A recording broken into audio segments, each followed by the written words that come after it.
Herzlich willkommen zum Winzer Talk. Ich bin Daniel Bayer und das ist der Podcast zur Website wein-verstehen.de.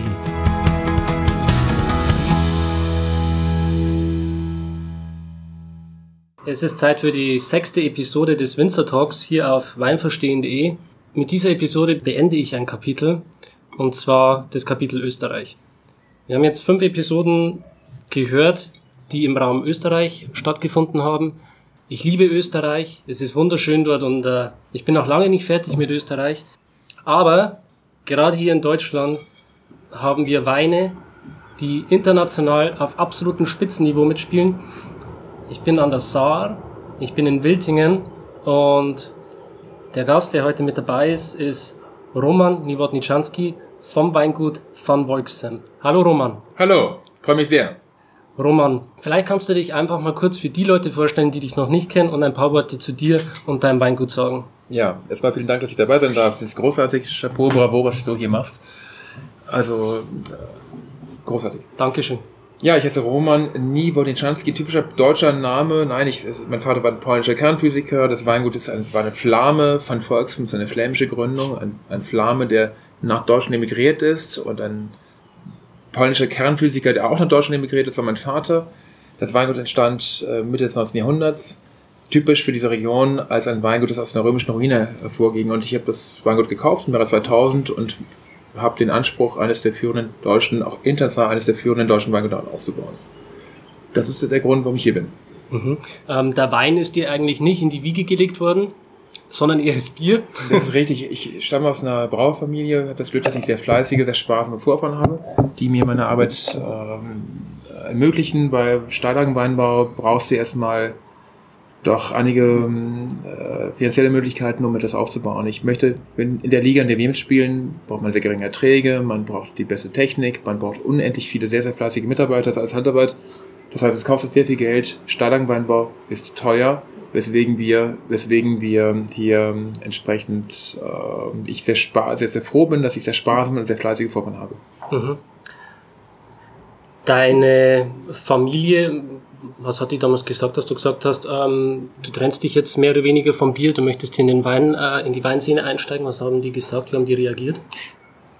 Ich würde jetzt gerne erzählen, wie großartig die das fanden, aber wenn ich ehrlich sein darf, unbewusst, unabsichtlich hat mich meine Familie immer sehr unterstützt, dadurch, dass sie mir finanzielle Möglichkeiten gegeben hat, mit denen ich investieren kann.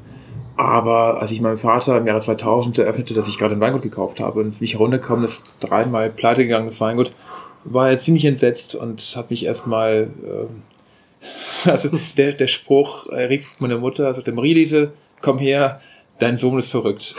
Also es war jetzt nicht gerade so, dass sich das Begeisterungssturm hervortraten. Andererseits spielt das Thema Bier sowohl hier in diesem Weingut schon eine lange Rolle, weil es mal von einem Brauer gegründet wurde. Van Volxem war ein Brauer, Gustav Van Volxem war ein sehr erfolgreicher Brauer in Trier, dessen Flasche ich jetzt gerade gestern zum Geburtstag geschenkt bekommen habe, also bis Anfang 1900. Und auch meine Vorfahren sind Landwirte gewesen, Waldbauern und auch Winzer, bevor sie eine Brauerei in der Eifel gegründet haben. Also von daher ist Bier und Wein liegen durchaus recht nah beieinander, und ich bin also alles andere als das schwarze Schaf. Ich bin sehr, sehr dankbar und auch glücklich und auch ein bisschen stolz darauf, dass ich aus einer Eifler Familie stamme, die sehr langfristig denkt, die sehr nachhaltig denkt, die über Generationen hinweg denkt, weil das musst du im Weinbau eben auch erreichen. Genau. Der Erfolg kommt nicht schnell. Es ist kein Sprint, sondern ein Marathon. Das ist richtig. Also für mich ist Wein, sehr viele Winzer sprechen bei Wein von Marketing. Gerade hier in dieser Region der Mosel, die doch eine lange Zeit ein diffuses Bild abgegeben hat und bis heute international mit Sicherheit nicht das Ansehen hat und die Anerkennung bekommt, die sie meiner Überzeugung nach und auch der von vielen Fachleuten nach verdient. Aber hier geht es nicht um Marketing, sondern es geht für mich immer Vertrauen. Und erst dann, wenn der Kunde, wenn die Weinliebhaber gute Erfahrungen gemacht haben mit Wein, dann entsteht irgendwann eine Markierung, eine Marke, dass man sagt, okay, die Mosel oder die Saar als Teilbereich der Mosel bringt einfach fantastische Weine hervor. Und das ist das, was ich mir wünsche. Ich wünsche mir, dass diese Region und dann eben auch letztlich der Name von Volxem neben dem meiner Kollegen für Qualität steht, dass wir Vertrauen hervorrufen, dass man sagt, so wie bei einem Dompignon, sagen immer alle, ja, Dompi schmeckt, Dompi ist super, kostet 130 € die Flasche und ist eigentlich immer lecker. Ich zum Beispiel finde Dompignon als Beispiel eine Marke in der Champagne, die viele Millionen Flaschen produziert, und ich trinke das jetzt nicht jeden Tag, das ist mir dann doch preislich etwas zu hoch, aber es ist ein Champagner, den ich sehr gerne trinke und es ist trotz der sehr großen Menge eine hervorragende Marke und damit steht der Vertrauen die Menschen weltweit dieser Marke. Und so wünsche ich mir auch ein Volksem, also ein Weingut, dessen das Wein hervorruft, dass die vom einfachsten Wein an extreme Trinkfreude und Qualität hervorbringen. Darum geht es. Weißt du, ich kann stundenlange Vorträge halten über die reiche Geschichte. Ich kann erzählen, wir sitzen jetzt hier mit Blick auf meinen Garten. Hier würden wir in diesem Augenblick genau vor 1900 Jahren sitzen, dann würden wir jetzt den Römern zuschauen, wie sie gerade sich vorbereiten, um in den Gottesfuß zu gehen und dort die Reben zu kultivieren. Wir reden von einer Region, die eine fast 2000-jährige Weingeschichte hat. Wir reden von einem Haus, einem Stück Land, in dem seit 40, 50, 60 Generationen Wein gemacht wird. Wenn du, wie ich, auf so einem Land arbeitest und in einem historischen Gutsgebäude lebst, das von Jesuiten mal vor ein paar hundert Jahren gebaut wurde, das als Weingut frühzeitig auch geplant wurde, das Glück hast, diese Geschichte zu atmen, zu inhalieren und spürst, dass neben dir Mönche gewesen sind, die in dem Garten schon gearbeitet haben, dass dort Kommissionäre, Negociants aus aller Welt vor 120, vor 130 Jahren aus- und eingegangen sind und unsere Weine verkostet haben, dann weißt du, dass ein menschliches Leben eine sehr, sehr kurze Episode ist in Relation zu einem Gebäude, zu einem Weinberg, zu einer Region, die doch eine jahrtausendjährige Geschichte hat. Und dann weißt du auch, dass mal eine diffuse Phase der Wahrnehmung, die Saar hatte, doch eher auch nur eine kurze Episode in der Geschichte der Region ist. Wir sind hier in einer der klassischen, stilprägenden Weinbauregionen. Die Saar ist ein Gebiet, das historisch immer Preise erzielt hat, die in der Regel um ein Drittel höher waren als die der Moselweine. Es waren Weine, lange bevor über andere Regionen gesprochen wurde, war die Saar neben einigen Weinbergen der Mosel, neben dem Doktorberg in Berg Kurs zum Beispiel oder der Sonnenuhr in Wehlen oder dem Piesbader Goldträubchen an der absoluten Spitzenlagen. Der Schwarzhofberg ist die teuerste Lage Deutschlands. Wenn du mich in meinem Probenraum begleitest, wirst du Dokumente sehen, die Preise zwischen 1883 und 1910 aufzeigen.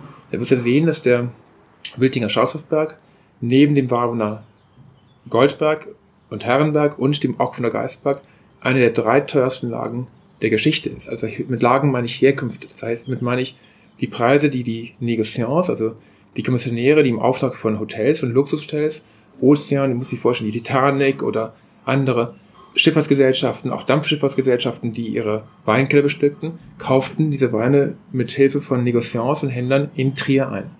Und diese Preise spiegeln wider, dass diese Region, die Saar, aufgrund ihrer Trinkfreude und Leichtigkeit die begehrteste Region war. Und das ist der Grund, warum ich hier bin. Zum Wohl. Zum Wohl. Prost.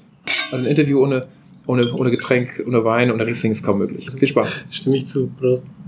Und der Wein, wir sitzen auf der Terrasse, an einem wunderbaren Sommertag im Juli.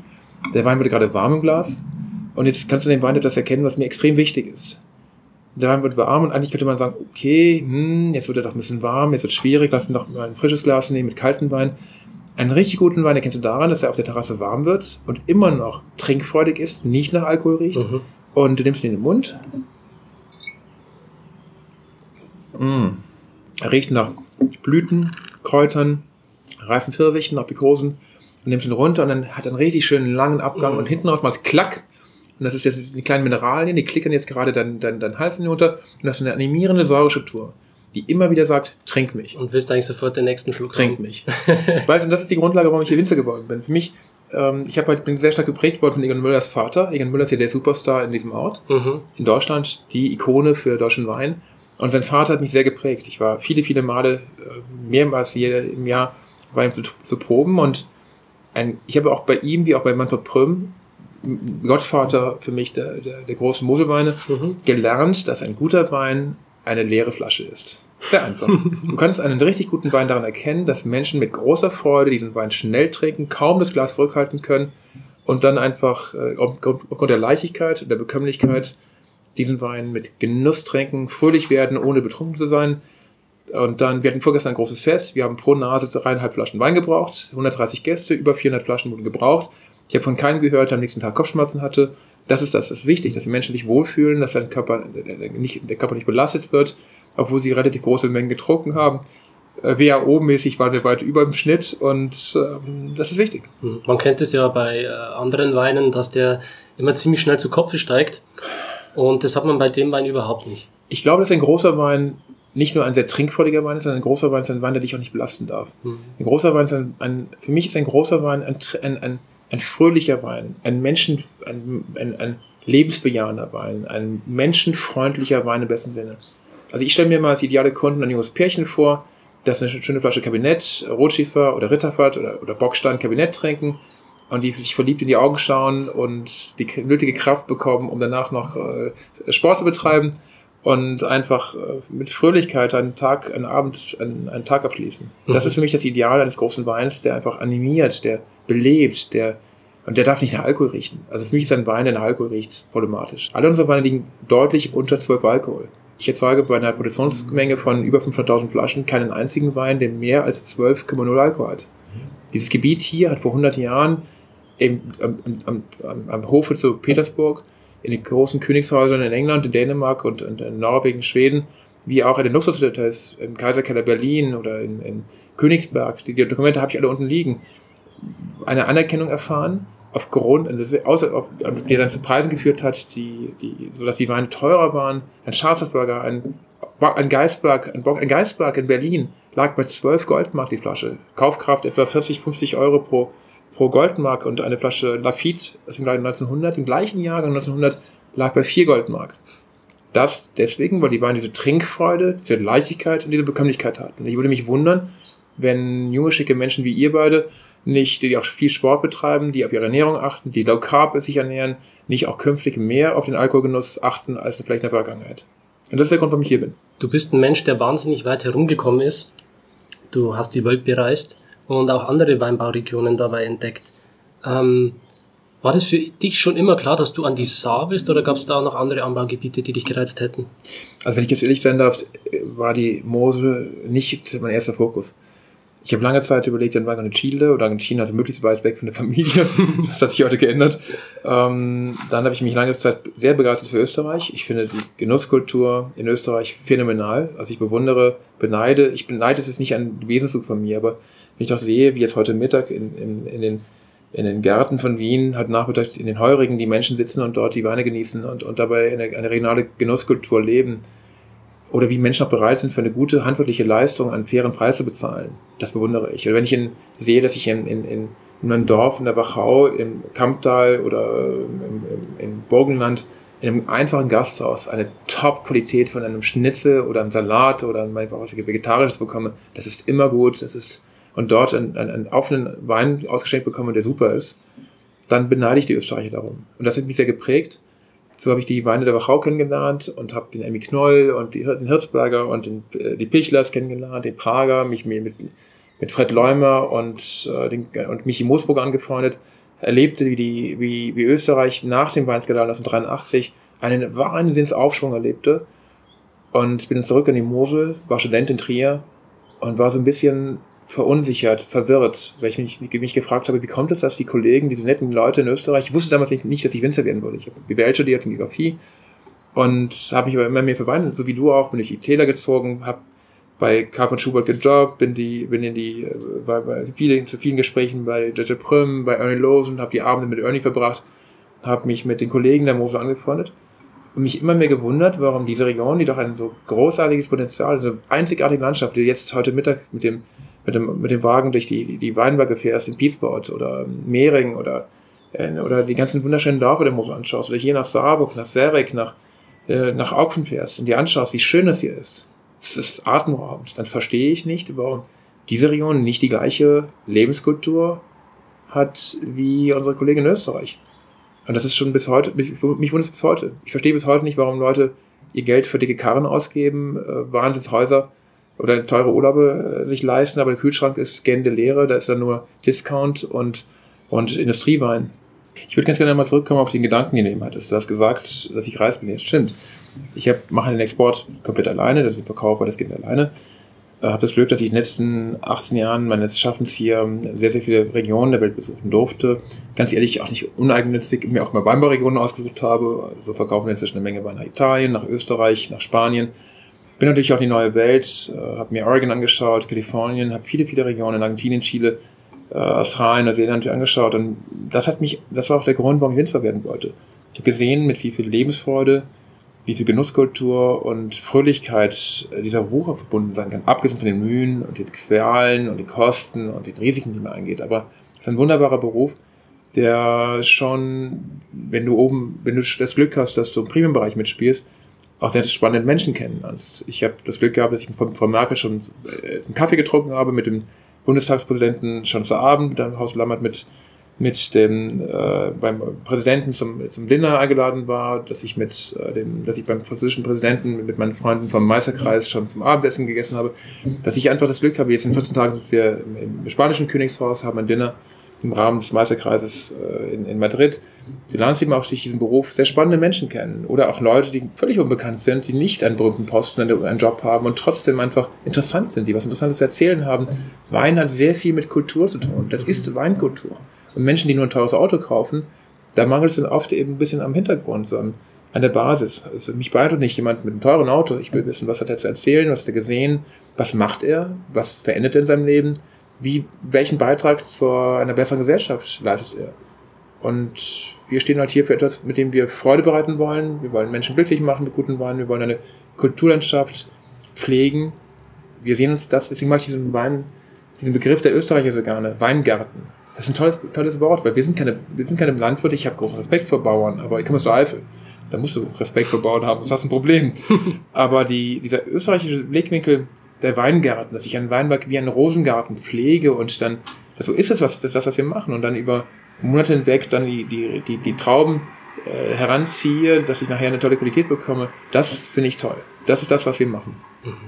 In diesem Augenblick sind 45 Mitarbeiter draußen. Heute Abend, ich hatte gerade Geburtstag, unten ist die Zapfanlage.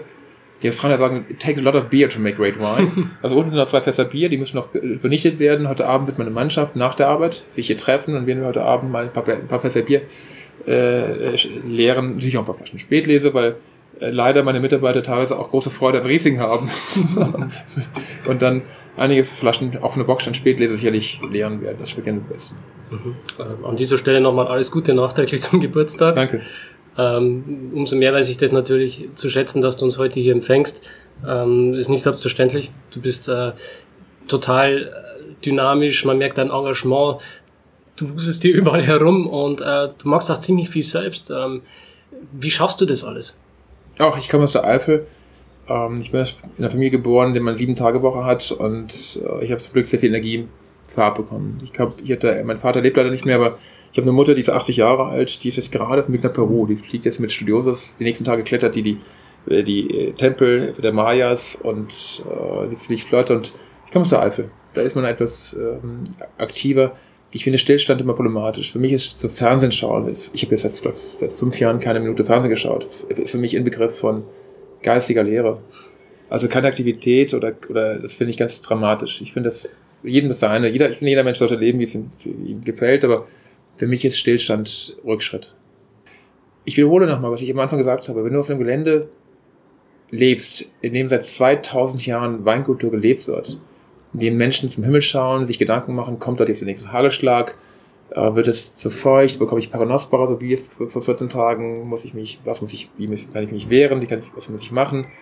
Wenn du dir bewusst bist, wie vergänglich das alles ist, wie vergänglich so ein Tag, so eine Woche, so ein Monat, dieser wunderbare Sommer, den wir gerade genießen dürfen. Wie genießt du musst, dann musst du wirklich tief durchatmen, möglichst lange am Abend noch in den Garten schauen, die Luft genießen und sagen, ist das toll hier. Und dann einfach dich mit Freunden, ich möchte mir gleich rausfahren. Wir haben leider jetzt keine Kamera dabei, ich würde euch gerne zeigen, wie es in Steinlang aussieht. Das neue Weingut zeigen. Wenn ich mit euch in meinen Keller gehe, das macht mich glücklich. Das ist schön. Ja. Das ist eine tolle Region, die einen enormen Auftritt erlebt. Heute hat Günther Jauch Geburtstag übrigens. Nur so am Rande. Alles Gute, Günther. und wir hatten gestern eine Mail geschrieben. Diese Region erlebt auch dank Günther Jauch, dank Egon Müller, dank einiger anderen einen unglaublichen Aufschwung. Und es macht eine Wahnsinnsfreude hier. Vorgestern Abend haben wir mit Egon Müller viele Flaschen geleert. Es macht eine Wahnsinnsfreude mit den Kollegen, mit Florian Lauer, mit Hannes Zilliken, mit den ganzen vielen liebenswerten und wirklich sehr engagierten Kollegen tolle Weine zu machen. Ich will noch mal ganz kurz den Bogen zurückspannen. Und zwar, vor ungefähr 100 Jahren war der Saarwein an der Spitze, soweit ich das jetzt verstanden habe. Da hat man Wahnsinnspreise bezahlt. Und das war eine unglaubliche Zeit. Aber zwischen heute und damals ist irgendwas passiert, weil sonst hättest du das Weingut von Wolxten wahrscheinlich auch nicht komplett heruntergenommen und übernommen. Was ist da schiefgegangen? Es gab ein sehr großer Umbruch und sehr oft haben sich hier Umbrüche politische Gründe. Deutschland hatte die 30er Jahre, in der wir Deutschen leider, jetzt komme ich auf die negative Seite von Österreich zu sprechen, wir Deutschen haben einen Österreicher jetzt einen Kanzler gewählt, sein Name war Adolf Hitler. Man muss es auch ein bisschen verstehen, was mit den Winzern passierte. Die Winzer waren diejenigen, die in den 1920er Jahren am meisten litten unter den Versailler Verträgen. Also der Niedergang hier begann eigentlich mit dem Ersten Weltkrieg. In der Folge des Ersten Weltkrieges kamen dann die Versailler Verträge. Deutschland wurde als Aggressor für den europäischen Krieg, den großen Krieg der Brüder und Schwestern, es war ein Krieg von Verwandten untereinander, nachhinein verrückt zu verstehen, wurde Deutschland verantwortlich gemacht. Und in der Folge der Versailler Verträge, das waren dann Strafverträge, die dann Deutschland verurteilten zu Reparationszahlungen und auch den Export deutscher Weine verboten und so weiter. Also die Winzer haben enorm gelitten und das waren diejenigen, die dann dem Populisten Make Germany Great Again dann am meisten folgten. Also die braune Bewegung der Wahl der NSDAP ging auch sehr stark aus Franken, aus dem Rheingau, aus der Mosel. Die kamen die Weinbauregionen waren schon neben landwirtschaftlichen Regionen schon das Rückgrat dieser braunen Bewegung. Wildingen war eine braune Hochburg und so kam es dann zur Wahl einer rechten Regierung. Ich kann nur an jeden Hörer hier appellieren, Leute, macht euch bitte Gedanken, ihr seid Wähler und bitte wählt nicht rechts, das ist eine Scheiße. Weil ihr nachher die Konsequenzen dessen auch mit ertragen müsst. Die Winzer waren sich deren Konsequenzen nicht bewusst, wählten überwiegend NSDAP, also eine rechte Partei. In der Folge ist dann sind verschiedene Gesetze erlassen worden, die einem Teil der Deutschen letztlich die Existenz unmöglich machten. Das heißt, unsere jüdischen Nachbarn wurden nach und nach verfolgt. Man hat sie beruflich eingeschränkt, dann hat man sie enteignet und im letzten Schritt mehr oder weniger umgebracht. Man hat sie so perfide wie nie zuvor in der Geschichte der Menschheit industriell umgebracht. Das kennt ihr alles. Das nennt man Holocaust. Ich glaube, 4,5 Millionen Juden wurden getötet und darunter waren unter anderem auch viele Mitbürger in diesen Dörfern. Also hier in diesen Straßen gab es eine Menge jüdischer Mitbürger. Und diese Bürger durften lange Zeit kein Land besitzen in Deutschland, weswegen sie Handel und Bankengewerbe betrieben. Juden waren in dieser Zeit sehr wohlhabend, aufgrund der Tatsache, dass sie sehr fleißig waren, oft sehr gebildet. Sie haben einen wesentlich höheren Prozentsatz gehabt an Akademikern und sie wurden sehr schnell sehr wohlhabend. Deswegen auch diese ganze Holocaust-Geschichte sehr stark mit Neid und Missgunst zusammenhängt. Und der Weinhandel, ich kann im Probenraum das alles sehr schön an Dokumenten belegen, weil es eine Geschichte erzählen, es ist anhand von Einzelgeschicksalen, Einzelgeschichten zu erzählen. Personen wie Jakob Otto Loeb oder andere Trierer Juden, die dann Händler waren für den Wein, herauszustellen, deren Biografien zu zeigen, was mit denen passiert ist, was mit deren Kindern passiert ist. Das ist eigentlich interessanter. Und dann kann man auch die Geschichte plastisch nachvollziehen. Trier war eine Stadt, Trier war die Weinhauptstadt Deutschlands. In Trier wurde der Deutsche Weinbauverband mehr oder weniger Trier und Koblenz durch den Trierer Bürgermeister Albert von Bruchhausen gegründet. Und der Erfolg des Moselweines war die Grundlage des späteren Erfolgs der deutschen Versteigerungsringe. Also Trier ist eigentlich die heimliche Weinhauptstadt Deutschlands, das weiß kaum niemand. Die Nazis haben in den 1930er Jahren das Weinmuseum Trier gegründet, Mosel gegründet, das gibt's nicht mehr, das wurde dann verbombt. Und damit auch eine Menge Unterlagen und Gegenstände, die an die römische Geschichte des Weinbaus hier erinnern. Bis heute wird Trier als Karl-Marx-Stadt oder als touristischer Magnet wahrgenommen, als Weinstadt nicht wirklich. Was ja auch nicht so schlecht ist, weil die wollen ja auch eine Menge Bier trinken, das ist auch nicht ganz so schlimm. Ja. Aber der Erfolg des Weins lag in der Bekömmlichkeit und Trinkfreude. Sarweine und Moselweine waren international gefragt, eben weit über die Grenzen Deutschlands hinaus, eben gefragt als die führenden Weißweine der Welt. Unsere Weine wurden nach Paris, ich kann dir unten die Originalkarten vom Ritz Paris 1937 zeigen. Ich kann die Karten vom Ritz-Carlton New York zeigen, Schwesterhotel vom Ritz. Im Ritz-Carlton New York 1934 gab es 6 weiße Burgunder aus den Bohnenlagen und aus dem Chablis und aus dem Morceau und aus dem ein Le Montrachet für 5 Francs die Flasche. Und es gab 25 Moselweine. Und es gab 9 kalifornische Weißweine. Wie hießen die kalifornischen Weißweine? Die hießen Riesling Ardau, die hießen Moselle, die hießen Rheingau Riesling, Chablis, Morceau und dann nochmal 4 oder 5 Mal Mosel und Trier. Was ich damit sagen möchte, ist, die Mosel ist eine der ihr werdet bei mir nicht erfahren, dass wir die besten Weine machen, das sollen die Leute selber herausfinden, sondern was ich in meiner Arbeit erreichen möchte, ist, dass diese Region wieder als eine der stilprägenden klassischen Weinbauregionen wahrgenommen wird. Wir sind Vorbild gewesen für Winzer, wenn in den 1930er Jahren ein jüdischer Mitbürger aus Trier, dessen Vater Weinhändler war, Typidou, junger Kerl, sportlich, der hat erkannt, oh, Deutschland ganz schlecht, die verfolgen meinen Vater. Als Händler wurde er gerade aus der Handelskammer geworfen, der durfte nicht mehr handeln, der Weinhandel brach zusammen. 70% der Händler waren Juden. Wir Idioten haben unseren eigenen Markt zerstört, indem wir unsere jüdischen Mitbürger verfolgt haben und es ihnen unmöglich gemacht haben, die Handelsverbindungen nach New York, nach Chicago, nach St. Petersburg, nach Moskau, nach Warschau, nach London, Kopenhagen, Amsterdam aufrechtzuerhalten. Diese Strukturen wurden gerissen, dadurch ging der Verkauf zugrunde. Dann wurde der Wein süßer, es wurden neue Prädikate wie der Kabinett erfunden und es wurden massentaugliche Rebsorten gepflanzt, Müller-Thurgau, Kernhartiger, Bacchus, und Wein wurde in Flachlagen gepflanzt. Die Weinkultur der Zeit um 1900 hat mit der Weinkultur der 1960er Jahre nichts zu tun. In den 1950er, 60er Jahren wurden leider schwerpunktmäßig immer süßere, das ist jetzt nicht negativ, aber es wurden belanglose süße Weine, es wurden Top-Weine von Egon Müller und der Prüm wurden kopiert und Kellereien, meiner Meinung nach korrupte Kellereien, Genossenschaften haben dann einen Weinstil erzeugt, der diese Top-Weine kopierte. Das Schlimmste, was dann passiert ist, 1971 haben dann meiner Meinung nach korrupte Winzer und Repräsentanten der Kellereien, Genossenschaften ein Weingesetz geschaffen, das anders als in Frankreich nicht die Herkunft des Weines in den Mittelpunkt stellte, sondern die Zuckergehalt der Trauben. Und dieser Gedanke ist jetzt, Leute, tut mir leid, ihr müsst euch jetzt hier eine halbe Stunde oder dreiviertel Stunde durch dieses Broadcast kämpfen, aber das ist der Kern des Untergangs, des Vertrauens der Menschen an unsere Weine. Die Etiketten wurden so kompliziert, dass sie jetzt nicht mehr verstanden haben. Ich könnte es jetzt auch nennen, Van Volksen, wir haben jetzt hier Wiltinger Braunfels im Glas, ich nenne den Wein Van Volksen Wiltinger. Bumm. Das war's. Das ist alles, was du lesen kannst. Es ist ein toller Wein. Ich könnte auch schreiben, Wiltinger Braunfels, Spätlese trocken, Selektion 3 Sterne, Erben von Volksen, Weingut Roman Niewichanski. Verzeih mir, aber kein Mensch bestellt so eine Flasche Wein. Deswegen einer der Gründe, warum diese Region das Vertrauen verloren hat, die Kunden konnten die Etiketten nicht mehr lesen, können sie bis heute nicht lesen. Die Etiketten sind sehr schwer zu verstehen. Das ist einer der Punkte, den ich an den österreichischen Kollegen so schätze, ist, wenn ich bei Fred Leumer einen Basiswein trinke, der ist saugut und ich verstehe das Etikett, ist leicht zu verstehen. Und wir haben halt hier in Deutschland das Weingesetz geschaffen, 1971, das bis heute anhält, dass es den Leuten erlaubt, Schwarzberg zu füllen, obwohl es mit Schwarzhofberg nichts zu tun hat. Das heißt, man kann einen Wein Schwarzberg nennen, man nimmt einen Topwein, das wäre, wie wenn ich in Frankreich Clos de Beaujolais, Chateau Bouton Rothschild, Chateau, nicht Lafite, sondern Lafite mit D schreiben würde. Chateau Lafite mit D, ein Schloss draufstellen, das gibt's in China, stimmt, als Kopie, schlechte Kopie von einem Chateau Lafite in Bordeaux. Aber sowas darf es in einem westlichen Land mit einer guten Gesetzgebung wie Deutschland nicht geben. Bis heute legal. Bis heute gibt es einen Peacebutter Michelsbad und einen Peacebutter Goldtreffin. Bis heute gibt es einen Larenzislei oder andere Top-Lagen, die ausgeweitet wurden. Der Schwarzhofberg ist eine Spitzenlage, Weltklasse, wenn man den Namen missbraucht.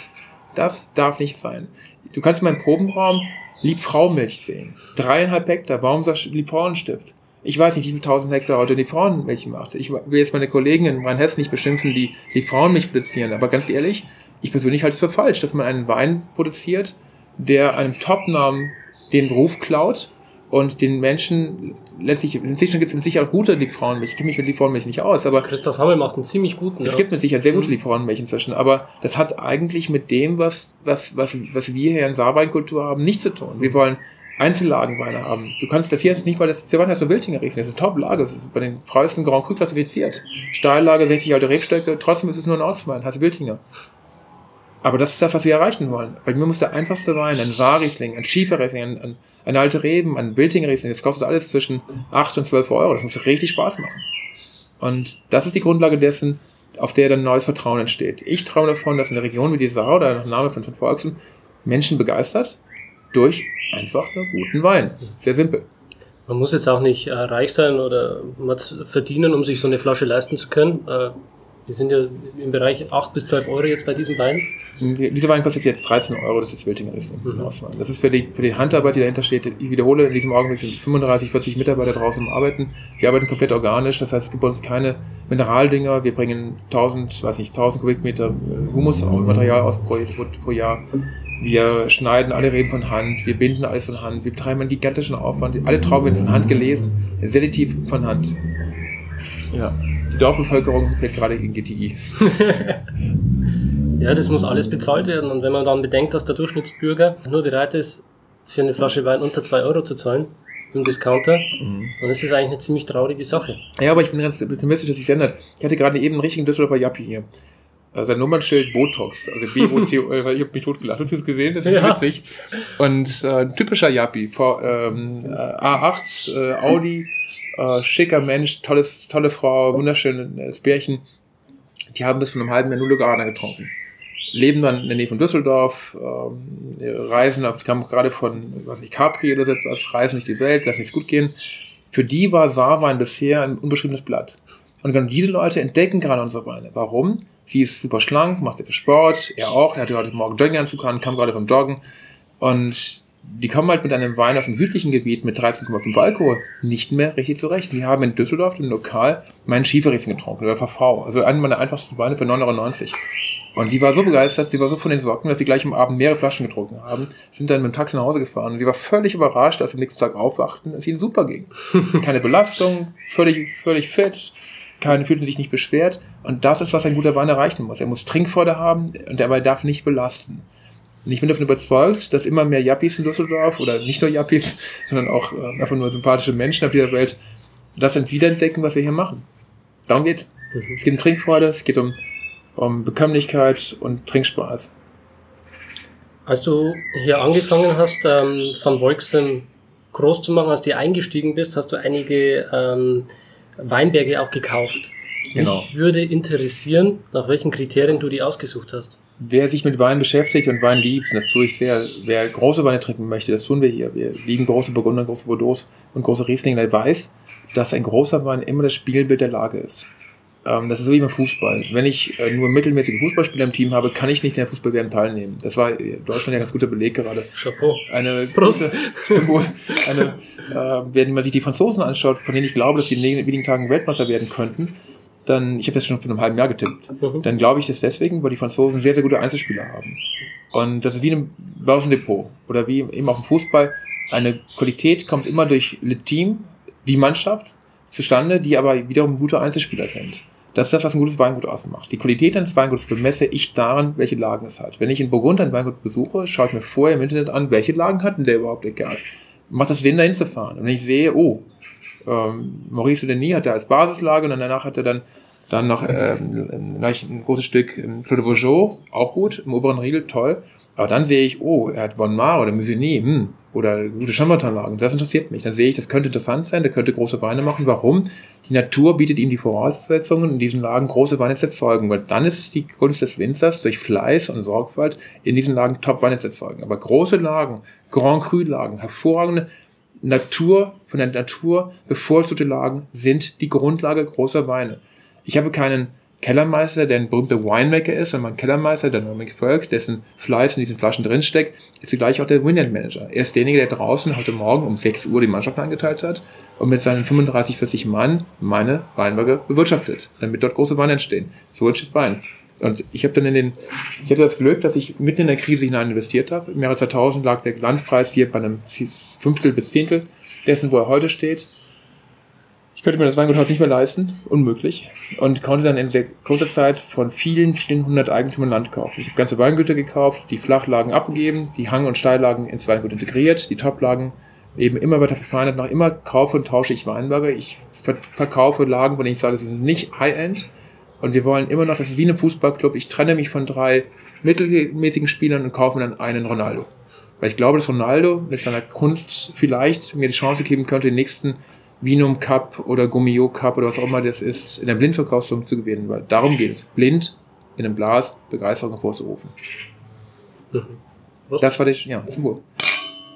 Und das ist eigentlich bei jedem guten Weingut so. Jetzt weiß jeder Winzer, der hier zuhört, weiß, dass große Weinberge, also Top-Weinberge, unter Top-Weinbergen meine ich Schiefersteillagen. In diesem Fall, es können natürlich in anderen Regionen auch Kalk oder Urgesteinslagen sein, so wie in Österreich in vielen Lagen. Aber karge Böden sind immer mit vielen Mineralien die Grundlage für interessante Weine. Warum du den Wein runterschluckst? Jetzt hast du ihn gerade runtergeschluckt. Merkst du, was hinten im Hals passiert? Im Untergang hinten ist eine schöne Säure, die dich animiert. Daneben ist es Kräutrigkeit und Mineralität. Und das ist das, was dieser Weinberg der Wiltinger hervorruft. Unwahrscheinlich lang auch. Lang. Und die Länge kommt durch gute Böden zustande. Das ist ganz wichtig zu verstehen. Das ist die Grundlage eines großen Weins, ist die Harmonie im Mund und die Länge am Gaumen. Und das erreiche ich zum Glück auch bei unseren Weinen, bei den einfachsten Weinen an. Warum? Wir arbeiten zu 100% in Steillagen. Sehr einfach. Aber diese Steillagen sind in den 1960er, 70er Jahren nach und nach aufgegeben worden, weil die Produktionskosten nach oben gingen. Die Winzer bekamen nicht mehr das Geld. Die Namen wurden missbraucht. Schaarsberg war genauso viel wert wie Schaarshoofberg. Piesbotter Goldtröpfchen war auf einmal Piesbotter Melchelsberg. Erdener Prälat, Erdener Busleiter, diese ganzen Namen wurden ausgeweitet, zerstört. Das Vertrauen in die Toplagen wurde zerstört. Die Kosten gingen nach oben. Die Kunden waren nicht mehr bereit, für einen Topwein aus dem Goldtröpfchen Geld zu bezahlen, sodass diese Toplagen brach gefallen sind. Und Leute wie mein Freund Nicke Weiß und viele andere Kollegen haben das dann wiederentdeckt, hatten das Glück, dort Lagen kaufen zu können, wie auch hier in der Saar. So wie wir jetzt gerade im Geisberg zum Beispiel in Opfen, das ist vielleicht gelesen bei uns auf der Facebook-Seite oder auf der Website, konnten wir dann 10 Hektar Steißlage kaufen und haben die rekultiviert, jetzt in den letzten Jahren nachgepflanzt und können so wieder für diesen einzigartigen Terroir, diesen einzigartigen Potenzial schöpfen. Grundlage großer Weine sind für mich immer 3 Dinge: die Toplage, die Top-Genetik und der Naturgedanke. Das heißt, wir pflanzen in diesen Weinbergen herausragende Genetik, und herausragend meine ich schwachwüchsig, kleinbeerig, wenig Ertrag, tiefgründig, tief in diesen kargen Boden, tief wurzelnd. Wurzelte Reben haben wir lange gepflanzt, dürfen wir natürlich auch nicht mehr pflanzen. Aber wir pflanzen natürlich eine Unterlagsgenetik, die sehr tief wie eine Pfahlwurzel in den Schieferfelsen sich hinein bohrt und dann eben mit kleinbeerigen Früchten sehr aromatische Weine hervorbringt, die man möglichst spät ernten kann. 16, 17 waren Jahrgänge, in denen wir spät lesen konnten. 18, wenn ich jetzt hier in meinen Garten schaue und sehe, dass meine Hortensien schon verbrannt sind und die Natur eigentlich schon eher aussieht wie Ende Juli, Anfang August, dann sehe ich, das könnte sein, dass es für eine sehr frühe Ernte wird. Und das ist ein Jahr, das nennt man klassischerweise Saarjahrgang. Warum? Wir können hier in der Saar länger lesen. Wir können die Trauben länger hängen lassen. Wenn ich jetzt in den Warmregionen schaue, dann haben die dort die Trauben wesentlich langsamer entwickelt als hier in der Saar. Die Trauben reifen hier langsamer und das gibt den Reben die Gelegenheit, Mineralien zu sammeln und die Säure zu halten. Warum? Ich möchte, dass du bei meinem Glas Wein nachtrinkst, dass du sagst, hey, Schluck, nächster Schluck, nochmal Schluck. Das macht, dass die Trinkfreude, die kommt durch die Säure zustande. So, Roman, du hast eigentlich die nächste Frage jetzt schon mehrfach beantwortet, und zwar, welche Stilistik du eigentlich kreieren wirst mit deinem Wein. Deswegen stelle ich dir die Frage jetzt gar nicht mehr. Ich glaube, das ist mittlerweile rübergekommen. Dies ist sehr wichtig, dass der Konsument bei jedem Schluck eigentlich gleich den nächsten machen will. Es ist diese Trinkfreude, diese Leichtigkeit und der Trinkzug, den man bei deinen Weinen spüren soll. Ja, und noch was anderes. Ich glaube, dass ein guter Wein sehr viele Gesichter hat. Also große Weine sind Weine, die sich im Glas entwickeln, die sich in der Flasche entwickeln, die reifen können, die über viele, viele Jahre halten. Großer Wein muss halten können. Ein Wein, der nicht mindestens 15 oder 20 Jahre hält, ist für mich kein großer Wein. Egal in welchem Preissegment. Tut mir leid, es gibt Konsumweine und es gibt große Weine. Und große Weine können auch preiswert sein, aber sie sollten entsprechend, sie müssen reifefähig sein. Reifefähigkeit ist eine der Eigenschaften von großen Weinen. Reifefähigkeit erlangt man, indem ein Wein über viel Extrakt verfügt. Genau. Das schaffen deine Weine ohne weiteres. Die Wurzeln sind tief in den Boden verankert. Niedrige Erträge. Genau, niedrige Erträge. Top-Genetik. Genau, Top-Genetik, Säure. Mit Sicherheit. Also wir sind hier in der Saar natürlich schon auch beschenkt. Wenn du mich fragst, was sind überhaupt die Gründe, warum ich hier in der Saar gelandet bin, es ist neben der reichen Geschichte die Tatsache, dass es hier das kühlste Gebiet oder eines der kühlsten Gebiete für Weinbau in Europa ist. Wir haben jetzt eine Situation, in der wir mit Sicherheit 3 Wochen hinter dem Rheingau liegen. Lange Zeit war das der Grund, warum Winzer pleite gemacht haben in der Saar. Die Winzer haben aufgehört. Egon Müller ist mit der einzige Überlebende der gesamten Saar-Krise. Der Weinbau hier in der Saar hatte eine viel, viel schlimmere Krise als der Weinbau der Mosel. Also als ich hier angefangen habe, haben die Leute mich beschimpft. Wir reden von 2000, wir reden von vor 18 Jahren, das ist nicht lange her. Die Leute haben mich beschimpft, die Leute haben sich gefragt, was macht ihr warum will er es kaufen? Wir haben Leute für eine Mark, also für 50 Cent Land verkauft, Weinberge mit Reben drauf. Und haben sich wirklich gefragt, wie kann man da überhaupt noch wirtschaften? Und das lag daran, dass man hier 30 Jahre schlechte Erfahrungen gemacht hatte. Das Gebiet war wirklich am Boden, es war am Ende. Trotz Egon Müller. Mhm. Aber du stehst jetzt heute hier und versuchst diese Region wieder nach vorne zu bringen. Und mich würde an dieser Stelle interessieren, wie man es schafft, eine Marke wieder aufzubauen, beziehungsweise eine Marke komplett von vorne aufzubauen. Ja. Er hatte jetzt gerade Geburtstag, da oben liegt ein Marketinghandbuch, Exzellenz steht da drauf. Ich habe selber BWL studiert und genug Vorträge gehalten. Ich tue mich allein schon mit dem Wort Marketing sehr schwer.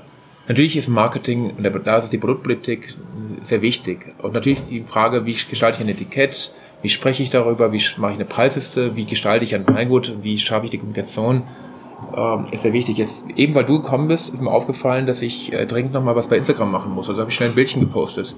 Das ist mir gerade ein Kunde schickte mir gerade von den Seychellen ein Bild mit einer Flasche von Volkswagen, habe ich direkt bei Instagram von Volkswagen gepostet. Sagte ich, lieben Gruß für die Seychellen, weil ich mir dachte, ich muss mal was posten.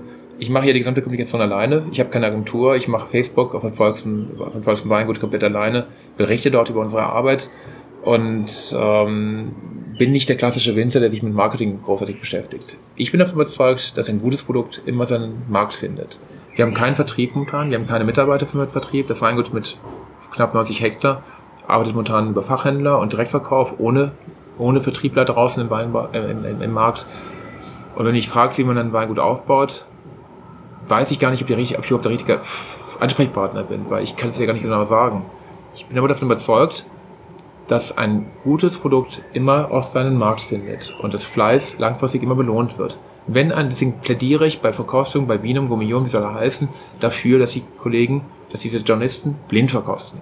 Ich träume davon, dass Menschen heute Abend in Berlin, in Kopenhagen, in Warschau oder in Moskau einen von Volkswagen Riesling in eine Probe stellen von vielen guten Weinen, hoffentlich großen Gewächsen der Kollegen, die auch gerade momentan so im Fokus stehen. Und dann sollte dieser Wein betören, begeistern. Er sollte nicht besser oder schlechter sein, er sollte sich durch eine bestimmte Stilistik von Feinheit, Filigranität, Frucht und Trinkfreude sollte er sich auszeichnen. Das ist das, was wir anstreben. Es geht nicht darum, den besten Wein zu machen. Es gibt nicht den besten Wein. Deswegen ist auch diese ganze Punktegeschichte. Ich freue mich, wir haben jetzt gerade 100 Punkte bekommen vom Parker und meine Trockenen sind ab 92 bis 98 plus bewertet. Natürlich sind wir stolz darauf. Natürlich schlage ich meinem Kellermeister auf die Schulter und mache dann erstmal ein Fass auf. Nein, haben wir nicht gemacht. Aber könnten im übertragenen Sinne. Aber es geht eigentlich um den täglichen Moment der Arbeit. Es geht um Fleiß, es geht um Sorgfalt. Für mich ist das eine Kultur. Es ist eine Haltung. Wenn du den Dominik Völk, meine rechte Hand, kennenlernst, dann wirst du sehen, dass der Fleiß, der ist jetzt gerade heute Samstagmittag, jetzt wird er morgen 6 Uhr auf den Beinen. Ein normaler Samstag. Der ist in diesem Moment oben im Neubau, macht jetzt gerade die Baukontrolle, der macht die Bauleitung, nebenbei bauen Keller. Und der ist Tag und Nacht am Arbeiten. Und der hat Engagement, der hat eine innere Haltung. Und ich glaube, das ist das, was letztlich, wenn du mich fragst, was macht eine erfolgreiche Marke? Das ist eine innere Welche Das ist das, wie gehe ich die Arbeit an, mit welcher Sorgfalt suche ich meine Kapsel aus, beschreibe ich meine Flasche, auf welche Grundlage schaffe ich so ist diese antikblaue Flasche. Wir machen uns dabei sehr viel Gedanken. Wir überlegen, wie waren die Flaschen vor 100 Jahren? Es ist das Kobaltblau der Flasche, die gleiche Flasche, die nachbauen lassen, sie hat die gleiche Form, diese wunderschöne Schlegelflasche. Wie wird diese Flasche wahrgenommen beim Kunden? Die Windrose, die Prägung, all das ist in einem Prozess entstanden, der natürlich auch sehr lange dauert und dann vieles hinterfragen bedeutet. Du musst selber deinen eigenen Weg hinterfragen. Was wirklich wichtig ist, wenn du erfolgreich werden wirst, in welchem Bereich auch immer, du musst eine Vision haben, du musst eine Idee haben. Heute sagt man eine Philosophie oder Vision. Ich finde einfach nur eine Idee. Du musst eine Idee von dem haben, was du mit deinem Leben anfängst. Du musst eine Idee davon haben, wie Menschen über dich sprechen, wenn du tot bist. Du musst eine Idee davon haben, was dich antreibt, was andere antreibt und wie du deine Mitarbeiter begeistern kannst. Du musst eine Idee von dem haben, was nachher zur Exzellenz führt. Das ist für mich das, was eine Grundlage von einer erfolgreichen Marke darstellt. Da unterscheiden wir uns von meinem Großvater Theo Simon, der eine Biermarke aufgebaut hat, in nichts. Oder von einem Maschinenbauer oder einem Menschen, der vielleicht Schuhe, als Louboutin, die Marke Louboutin gegründet hat er eine Vision. Da war man mit seinem Großvater in Versailles im Schloss. Und dann hat er diese Schilder gesehen, Achtung, High Heels. Kennt das Schild? Das ist oft immer in so Museen mit schönen Holzböden. So ist die Marke Louboutin entstanden. Dieser junge Kerl von 10 Jahren fand High Heels total scharf. Super. Und er war mit seinem Großvater, der ein Unternehmer in Paris war, ist er dann durch diese Schlösser. Und immer wieder hat er diese High Heels gesehen. Und so hat er diese Idee von Schuhen entwickelt. Und dann hat er irgendwann gesagt, ich möchte einen der schönsten Schuhe der Welt produzieren. Eine Qualität, eine gute Marke. Ob das Coco Chanel war, ob das Louis Vuitton oder andere Top-Marken sind, die sind immer entstanden durch eine Begeisterung. Nie durch einen Unternehmer, der gesagt hat, wir müssen jetzt Kosten sparen und müssen jetzt die richtigen Assets einsetzen, um dann eine hohe Efficiency zu erreichen, damit wir nachher möglichst viel Geld scheffeln. Geld verdienen war bei keinem Unternehmen, den ich kennengelernt habe in den letzten Jahren, die Grundlage von Erfolg. Es war immer ein tolles Produkt zu erzeugen, das Menschen begeistert. Das dann zu einem angemessenen Preis eben am Markt angeboten wird und Menschen Freude bereitet. Ob das Schuhe sind, ob das ein Auto ist. Ferdinand Porsche war nicht angetrieben, weil er reich werden wollte. Ferdinand Porsche wollte den besten Sportwagen erzeugen. Du bringst mich direkt zu meiner nächsten Frage. Und zwar Van Volxem, das war am Anfang eine Investition, das Weingut, die Weinberge. Und das dauert eine Zeit lang, bis sich das auch wirtschaftlich rechnet. Genau. Ich habe recherchiert und ich weiß, dass sich Van Volxem mittlerweile auch wirtschaftlich trägt. Was mich jetzt interessieren würde, Geld war ja nie deine Motivation, mit dem Ganzen anzufangen. Mich würde interessieren, was dich von deinem Innersten heraus wirklich motiviert, das Ganze hier zu machen. Ganz ehrlich, totale Qualität. Ich möchte, das hört sich jetzt nach Marketing an, aber ich möchte, dass heute Abend Menschen zusammensitzen. Das macht mich glücklich. Es macht mich glücklich, dass ich ein Bild bekomme von den Seychellen, dass irgendjemand, den ich überhaupt nicht kenne, mit seiner Liebsten auf die Seychellen fliegt und dort eine Flasche von Volksem VV-Riesling unter einer Palme trinkt und sagt, ach, das ist lecker, was lecker. Dass ein netter Berliner junger Mann sagt, was lecker. Nee, der kommt aus Unna oder aus Bottrop. Und der eigentlich aus der Region, die eigentlich Bier trinkt, eben Riesling entdeckt und die auf einmal sagen, hey, Moselwein, der war doch immer sauer und billig und vielleicht süß, der nämlich geschmeckt hat. Komisch, der schmeckt ja gut. Komisch, eigenartig. Und dann Vertrauen entwickelt und das muss ihn begeistern. Das ist das, was mich antreibt. Ich möchte, dass unsere Weine Menschen begeistern. Ich möchte, dass diese Region, dass Menschen für eine sehr fleißige Arbeit die Anerkennung bekommen, die sie verdienen. Du hast gerade deine Mitarbeiter auch erwähnt und wie im Weingarten gearbeitet wird. Wir haben auch deine Philosophie schon beleuchtet. Dein Ziel ist es, kleinbärige Trauben zu ernten. Es wird extrem ertragsreduziert gearbeitet. Mich würde jetzt interessieren, es ist jetzt Erntezeit. Jetzt Erntezeit noch nicht. Wir stellen uns das jetzt vor. Ja. Wir stellen uns das jetzt vor, es ist Erntezeit, die Trauben werden eingesammelt, es ist alles Handarbeit, es ist extrem viel Arbeit. Jeder Weinberg bist du 3-mal gelesen. Dann sortiert, auf Sortierbändern im Weinberg und nochmal im Weingut. Alle Trauben werden bei uns sortiert. Das ist immer Handwerklichkeit. Mein neues Weingut heißt nicht Kellerei, es heißt Manufaktur. Nicht deswegen, weil ich irgendwie Marketing-Blabla von mir gebe, sondern deswegen, weil Handarbeit, händische Arbeiten, händische Qualitätsmaßnahmen die Grundlage unserer Qualitätsphilosophie sind. Das kann ich nicht anders machen. Natürlich kann ich mit Weinmittelchen, mit Reinzuthäfen, Enzymen, Schönungsmitteln, Betoniten, den ganzen Kram, den es so gibt in den Raiffeisenmarken, könnte ich natürlich auch meine machen. Dann würde aber nicht diese Differenziertheit entstehen. Du hast mich gefragt, Entschuldigung, wenn ich zurückkomme auf den Weinstil. Es geht nicht nur darum, dass er trinkfreudig ist, es geht darum, dass ein Wein viele Facetten aufzeigt. Ein großer Wein ist wie ein Orchester. Ein kleiner Wein ist, wenn er gut ist, ein Kammerorchester. Mein Wilchinger hier ist ein mittleres Kammerorchester. Mein Schieferriesling ist ein schönes gleiches, ein Cello oder ein Violin. Ja, Violin, okay, also ein Quintett. 5 Violinen, die eine wunderbare Vivaldi oder Abbado oder richtig schöne klassische Musik spielen. Ein großer Wein wie ein Schwarzhofsberger, ein Gottesfuß, ein Altenberg mit 130 alten Rebstöcken, das ist ein großes Orchester mit Oboen, mit Posaunen, mit Schlaginstrumenten, mit all dem, was zusammenkommt. Und die Kunst des Kellermeisters besteht darin, diese vielen Instrumente wie ein Dirigent zu dirigieren und so schonend zu arbeiten mit seiner Mannschaft, dass am Schluss ein Wein entsteht, der all diese Facetten zeigt. Ein großer Pinot Noir ist genauso. Ein großer Wein ist nicht ein dicker Wein. Das ist ein ganz wichtiger Punkt zur Philosophie dieser Weine von Volksem. Wenn ihr meinen Saar oder meine alte Reben trinkt, dann hat dieser Wein eigentlich schon alles, was von Volksem ausmacht. Man muss hier nicht einen teuren Wein trinken. Das ist Quatsch. Wer keine Erfahrung mit unseren Weinen hat, möge bitte nicht gleich, ich hatte gerade eben einen Japi aus Düsseldorf, habe ich erzählt, der wollte gleich Schwarzhofsberger haben. Das heißt, tut mir leid, aber den würde ich jetzt nicht kaufen. Kauf erstmal einen Wilchinger Riesling und nächste Flasche VV, der schmeckt dir, der ist jetzt nächste Woche in Saint-Tropez auf so einer Yacht. Bin davon überzeugt, dass in Saint-Tropez auf der Yacht mein VV Riesling von 9,90 € besser schmeckt als ein Schwarzhofsberger. Warum? Der muss in die Schwarzhofsberger Liga erstmal reinwachsen. Soweit ist er noch nicht. Wenn du von Lugana kommst, musst du erstmal das lernen, dass ein Wein vielschichtig ist, dass er nicht nach Alkohol riecht, dass er Frucht hat und dann näherst dich nach und nach an den Wein. Ein großer Wein von Volksem ist nicht ein dickerer Wein. Er ist schmaler, er ist schlanker, er ist filigraner, er ist mineralischer und er spiegelt den Lagencharakter wieder. Er ist differenzierter und filigraner. Und ein großes Orchester ist dann, wie Beethovens Neute, ist ein Gottesfuß zum Beispiel, oder Altenberg. Das ist ganz tiefgründig, so dunkle Töne, rauchige Aromen, aber total fein und filigran und tolle Frucht. Und dann sind die hellen Noten, die fruchtigen Aromen, das weiße Holz kommt irgendwie ein bisschen durch und diese hellen Fruchtaromen, das Kernobst, die Kernfrüchte, die Marille, die Mirabellen bei richtig reifen Trauben, die wir dann Ende Oktober, Anfang November ernten, das wird dieses Jahr schwer werden, also zumindest mal Mitte, Ende Oktober, haben wir Marillentöne. Wir haben dann, das geht über den Litschi, wenn die ersten Fröste kommen, die Blätter abfallen, dann haben wir Litschi-Aromen in den Wein. Wir haben ein paar Mintaromen, wir haben Minze, all das, wir haben Ingwer-Aromen, das ist wichtig. Mhm. Mich würde interessieren, welche Philosophie du beim Ausbau deiner Weine verfolgst und welches Holz du auch verwendest. Wir arbeiten sowohl mit Edelstahl wie auch mit Holz. Wir arbeiten mit eigenen Holzern. Wenn wir jetzt gleich durch meinen Keller gehen, will ich dir die Holzfässer zeigen, die von meinen Vorfahren vor 300 Jahren gepflanzt wurden, vor 250 Jahren dann gepflegt wurden und vor 10, 9 und 8 Jahren von uns geschnitten wurden. Die reichen aus der Eifel, auf dem gleichen Terroir gewachsen wie unsere Reben. Der Stil, die Strategie im Keller ist sehr einfach. So viel tun wie nötig, nicht mehr, weil Verzicht im Keller eben ganz, ganz wichtig ist. Verzicht im Weinberg an Mengen an Trauben, das heißt sehr geringe Erträge von vielleicht 4.500 Liter pro Hektar maximal. Verzicht auf Zusatzstoffe und Verzicht eben auf jegliche weitere Behandlungsmaßnahmen. Hier kommt eine Flasche Bockstein Spätlese, die trinken wir jetzt, die machen wir, das reicht aus, die ist offen, kein Problem. Und nein, nimm eine reicht.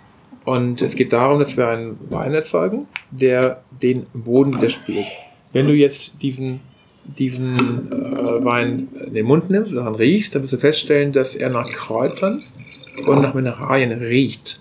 Und das ist ein Wein, der eine ganz, ganz helle, wunderschöne, verspielte Frucht hat. Das ist Lage Bockstein, der mein Freund Nick weiß, Weltklasse Wein erzeugt. Ich bin sehr froh, dass ich inzwischen sein Nachbar bin. Wir haben jetzt dort einige Hektar gepachtet und übernommen, zum Wohl. Und wir haben einen Wein, der jetzt gerade 16 erzeugt wurde, bei der Fokusverkaufsung einer der beiden besten Deutschlands. Wichtig ist, dass dieser Wein in 20 Jahren, in 40 Jahren, in 60 Jahren, also meinen Sohn, den du gerade gesehen hast, seinem Sohn wird dieser Wein in, sagen wir, 60 Jahren viel Freude bereiten.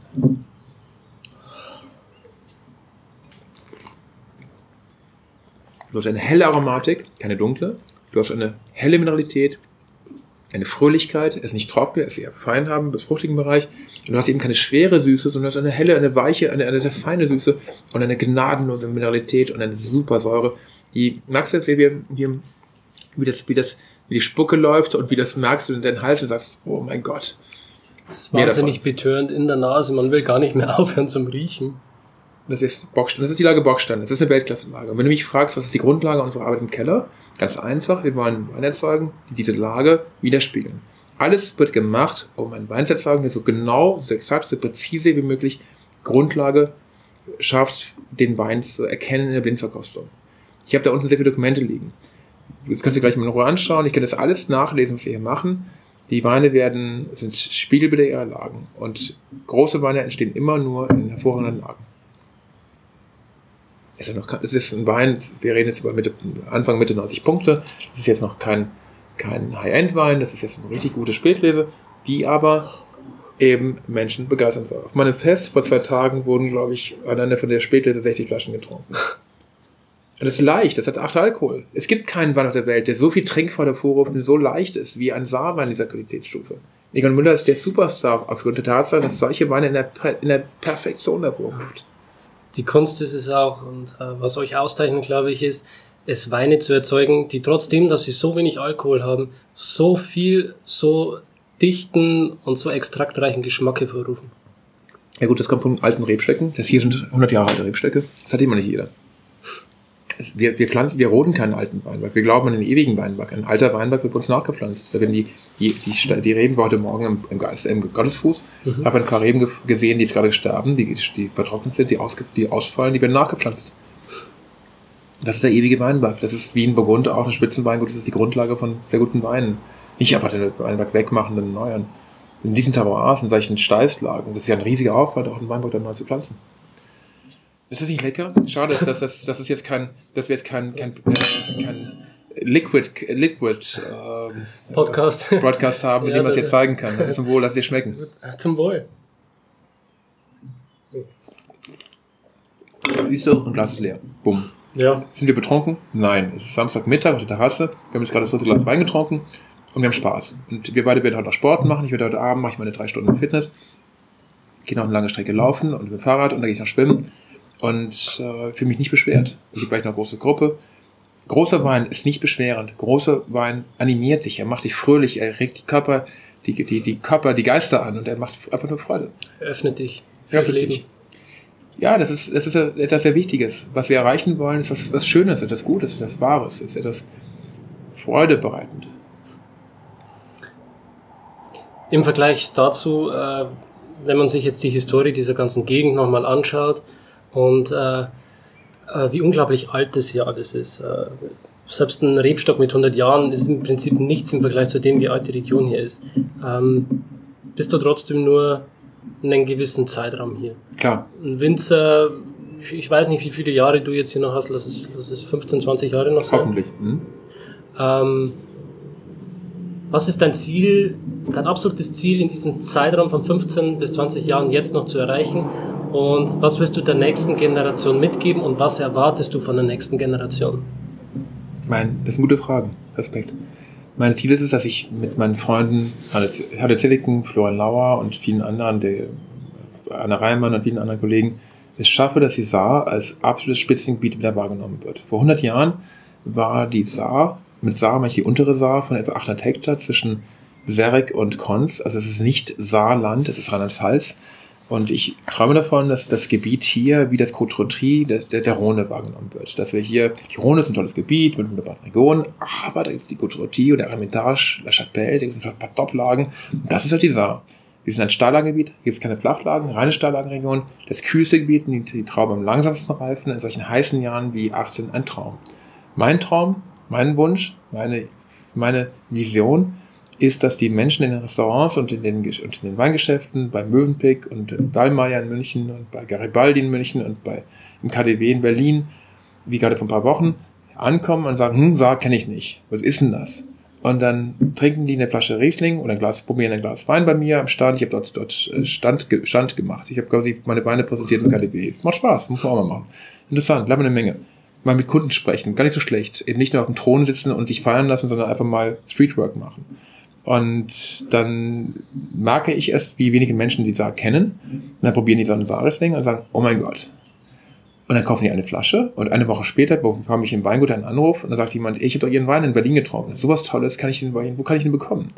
Davon träume ich. Ich beträume davon, und wen können Sie noch empfehlen? Dann sage ich, das ist der Florian Lauer in Eil, der macht sauguten Wein, das ist super. Das ist ein bisschen anders als mein Stil, das ist ein bisschen üppiger, etwas süßlicher, aber ein toller Stil. Und dann gibt's, dann sagt der Kunde, ja, ich mag es vor allem etwas süßlich. Ich sage, super, Zilliken ist Ihre Adresse. Die machen einen traumhaften Kabinetten Spätleser. Dann sagt er, ja, ich mag es noch einen Tick reifer. Dann sagt er, okay, Markus Monitor wäre Ihre Wahl. Der hat super schöne Weine aus dem Bockstein oder aus dem Saarburger Lager. Dann sagt er, ja, ich mag's auch ein bisschen kühler und so einen schönen kleinen Stinker hinten dran, so einen schönen kleinen Spontanböxer. Dann sage ich, Nick Weiß, Obernshof, der macht einen Bockstein, gnadenlose Sachen, ein Wiltinger Riesling, alte Reben, von Nick Weiß, Obernshof, das ist der Hammer.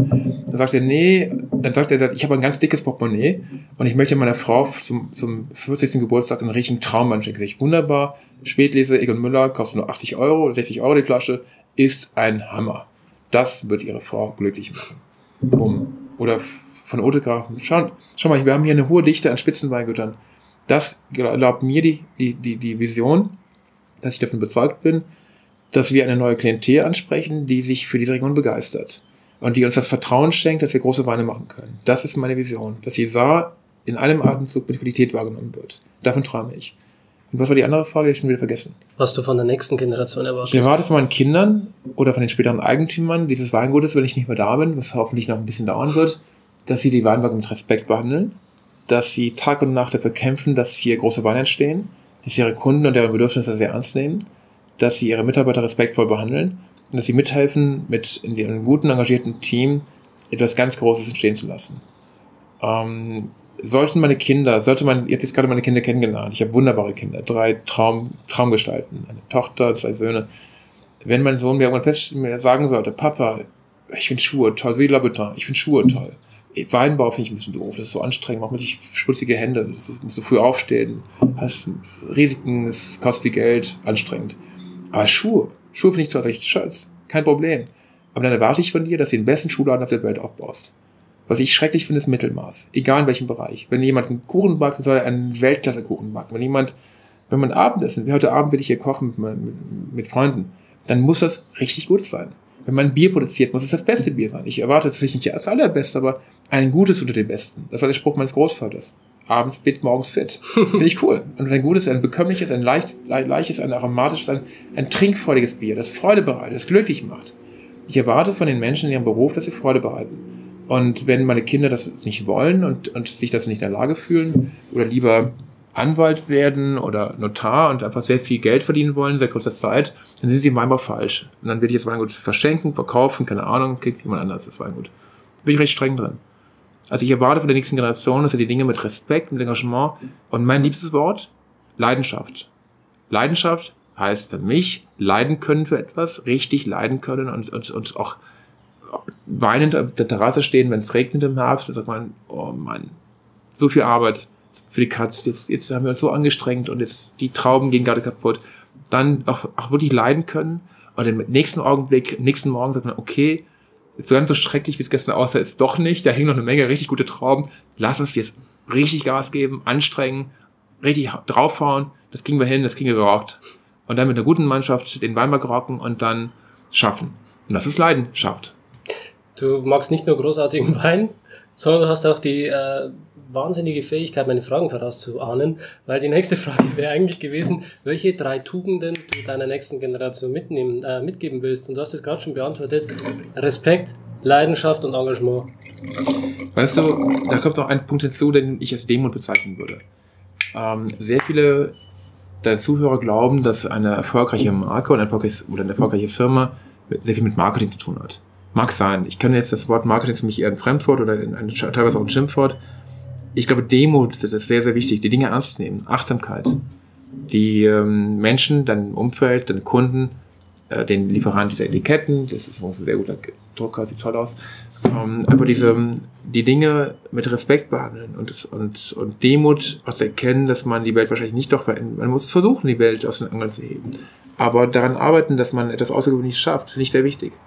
Aber auch die Grenzen erkennen, auch wissen, dass Misserfolge dazugehören.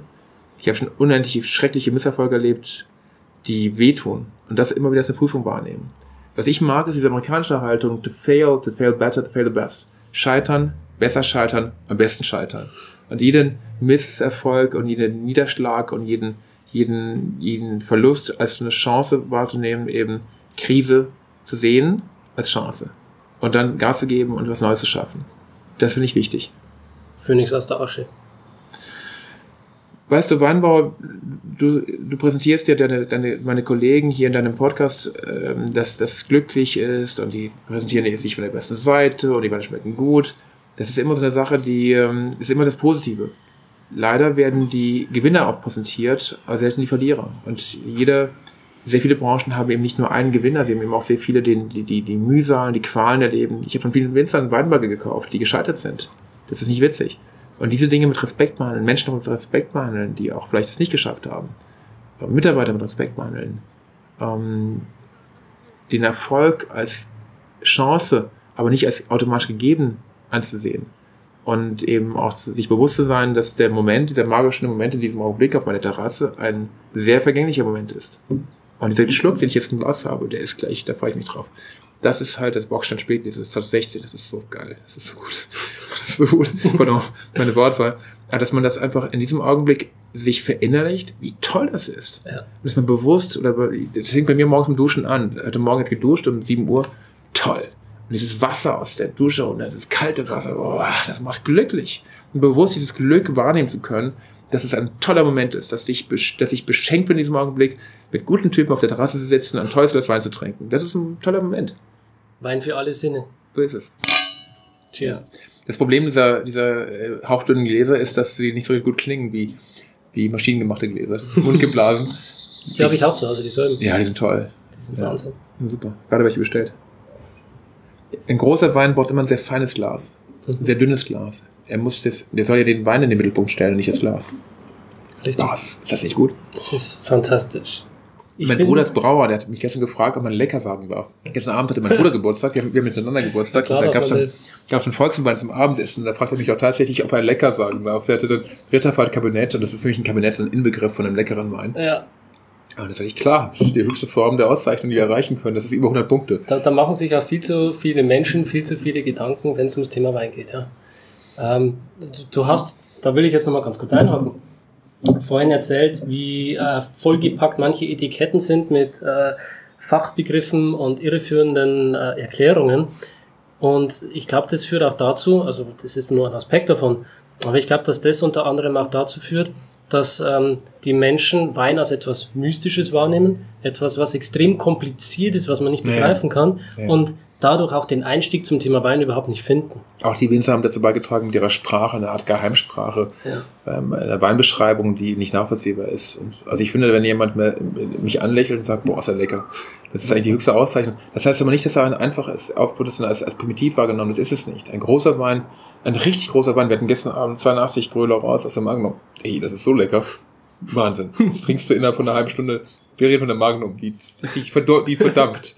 Großer Wein ist immer ein Wein, der sich leicht trinkt und der nicht beschwert. Das ist eine ganz, ganz wichtige Erkenntnis. Warum? Wir leben in einer Zeit, in der die Dinge noch größer, noch komplexer, noch konzentrierter, noch üppiger sein müssen. Quatsch. Großer Wein ist Freude. Das ist Leichtigkeit. Das ist Verspieltheit. Und ein großer Mouton, 45, ich weiß nicht, vielleicht haben deine Hörer mal die Chance, einen 45er Mouton zu trinken. Das ist richtig großer Stoff. Warum? Er ist leicht. Er hat vielleicht 11,7, 11,8 Alkohol, der liegt unter 12. Das ist ganz leicht. Oder ein richtig großer, also ich trinke sehr gerne alte Burgunder. Also einen großen Van der Meulen Chambertin aus 1910er oder 1912er oder 1904er, auch ein sehr gutes Jahr. Mal so ein Chambertin aus 1904, der ist leicht. Aber der hat Druck am Gaumen, ohne Ende. Und das ist großer Wein. Richtig leicht, verspielt und trotzdem ganz lang im Gaumen. So stelle ich mir einen großen Wein vor. Ja. Das ist High-End. Was ich gut finde bei dir und bei deinem Weingut ist aber trotzdem, dass du diese High-End-Produkte auch anbietest, aber trotzdem auch den Einstieg für Menschen, die jetzt mal aus dem Discounter rausgehen und sagen, ich will jetzt trotzdem mal einen gescheiten Wein probieren. Ich nehme jetzt mal 10 Euro in die Hand und kaufe mir wirklich einen guten Wein, dass ich auch mal was habe. Ja? Ich muss da ein bisschen widersprechen. Ich habe einen Freund, der ist Usul Leitz, der verkauft gerade bei Aldi einen Wein. Ich würde jetzt nicht jeden Wein kommentieren, den Aldi verkauft, aber dieser Wein ist erschreckend gut. Das ist ein Aldi-Wein. Wenn die Leute hinkommen und für 8 Euro sich bei Aldi eine Flasche Wein kaufen von Usul Leitz und diesen Wein probieren und feststellen, hey, das schmeckt gut, cool, dann ist es der Einstieg in großen Wein. Weil dann wird sich feststellen, was großen Wein ausmacht. Und ich habe als Student, als Schüler, also jemand, der abgehoben ist und nur teuren Scheiß trinkt, Leute, verzeiht mir, aber das ist doof. Die haben es ich nicht geblickt. Ich finde, dass es ganz wichtig ist, dass man unten anfängt. Ich habe als Schüler, als Student, habe ich dann angefangen bei Jacques Weindepot, habe mich quer durch den Lidl getrunken, habe dann mich hochgearbeitet zu Edeka und Norma, habe dann die Bordeaux Supérieures für 4,50 Mark, das heißt 5 Mark war meine Schallgrenze. Für mich war lange Zeit danach, Jahre später, 10 Mark die Schallgrenze. Habe ich zum ersten Mal in meinem Leben zu meinem, ich glaube, das war der 21. Geburtstag, habe ich dann 2 Flaschen Gavi de Gavi gekauft, aus Italien, 2 Flaschen. Eine habe ich noch im Keller. Warum? Der hat 12 Mark gekostet. Das war damals der teuerste Wein meines Lebens. Und ich habe wirklich lange überlegt, ich habe gekocht, es gab Kabeljau und Steinbeißer, habe ich noch sehr genau, eine wunderschöne Komfort eingelassen zum Essen. Ich habe lange überlegt, welchen Wein ich kaufe. Dann habe ich nur ein Problem gehabt. Am nächsten Tag war ich bei meiner Freundin Annegret Regaten auf dem Kesselstadt und habe dann ein Josefshöfer Feinherb Kabinettchen getrunken. Ich wusste, alles, was ich vorher getrunken hatte, kann ich vergessen. Das hatte alles mit dem, was ich dort entdeckte, diese Cassis-Aromatik, diese Trinkfreude, diese Säure, das hat meinen Gästen ein Lächeln ins Gesicht platziert. Ich glaube, ich wurde dann 23, da gab es ab meinem 23. Jahr Geburtstag gab es dann nur noch Rieslinge als Weißweine, weil ich merkte, ich komme mit denen, nicht gegen Gavi, ist ein wunderschöner Ort, aber ich kam mit dem Lugana und dem Gavi, den ich vorher trinken sollte, der so schick war, und dem Cloudy Bay aus Neuseeland nicht mehr richtig zurecht, weil diese Unreife, diese grünen Aromen in Verbindung mit Alkohol nicht ganz das waren, was wir hier in der Mosel mögen. Wir mögen Trinkfreude, wir mögen reife Aromen, wir mögen reife Säure, wir mögen Weine, die nicht wehtun, die eben nicht sauer sind, sondern eine animierende Säurestruktur haben, die reif ist. So stelle ich mir einen großen Wein vor. Die den Hals auch nicht austrocknen, sondern direkt. Die Spaß machen. Richtig. Und davon gibt es inzwischen, es gibt so viele Weinbauregionen auf der Welt, die so tollen Wein machen, aber wir haben das Glück, dass wir hier, also heute, ich beneide dich ein bisschen um dein Hobby, um deinen Job hier, dass du die Kollegen in Österreich besuchen kannst. Das ist super, das macht Spaß. Aber wir haben das Glück, dass wir hier etwas erzeugen können, was sich weltweit einzigartig präsentiert. Diese Leichtigkeit in Verbindung mit der Frucht, du hast jetzt gerade Bocksteinglas, ist das nicht geil? Diese reife Frucht, dieses exotische, diese üppige, ohne Schwere. Das ist einzigartig. Und das kann man hier noch teilweise in der Ruhr auch noch ganz gut, in einigen wenigen Seitentälern der Mosel auch noch, und dann war's das. Und das ist toll. Und diese Mineralität, diese Verbindung von reifer Frucht mit dieser Salzigkeit, bei den trockenen Weinen, wie eben hattest du Wiltinger oder Sarising-Glas, die man ja knochentrocken ausgebaut hat, die sind nicht trocknend, die sind nicht sauer oder dünn, sondern die haben eine Üppigkeit ohne Alkohol. Das kommt von geringen Erträgen und das wünsche ich mir, dass ein Wein sich den Mund füllt, dass man richtig was im Mund hat und dass man, wenn eine üppige Soße kommt zum Spargel, dass dann eine richtig schöne Hollandaise mit viel Butter eben auf den Tisch kommt und der Wein geht nicht in die Knie und der Wein sagt, hey, Partner, lass es rocken. Das ist super. Deine Weine, die können auch Essen begleiten, ja, die können auch was... Ganz wichtig. Ja. Und reifen.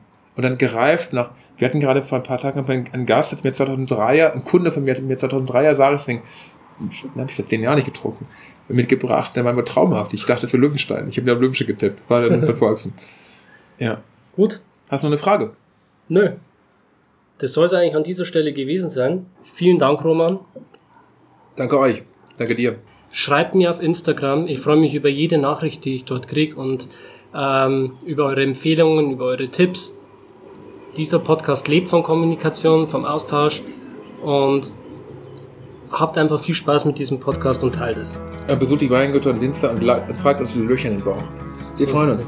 Ja, schaut vorbei beim Weingut von Volkstem. Danke sehr. Viel Spaß mit guten Wein. Tschüss. Schön, dass du dabei warst. Wenn dir dieser Podcast gefallen hat, dann bewerte mich auf iTunes.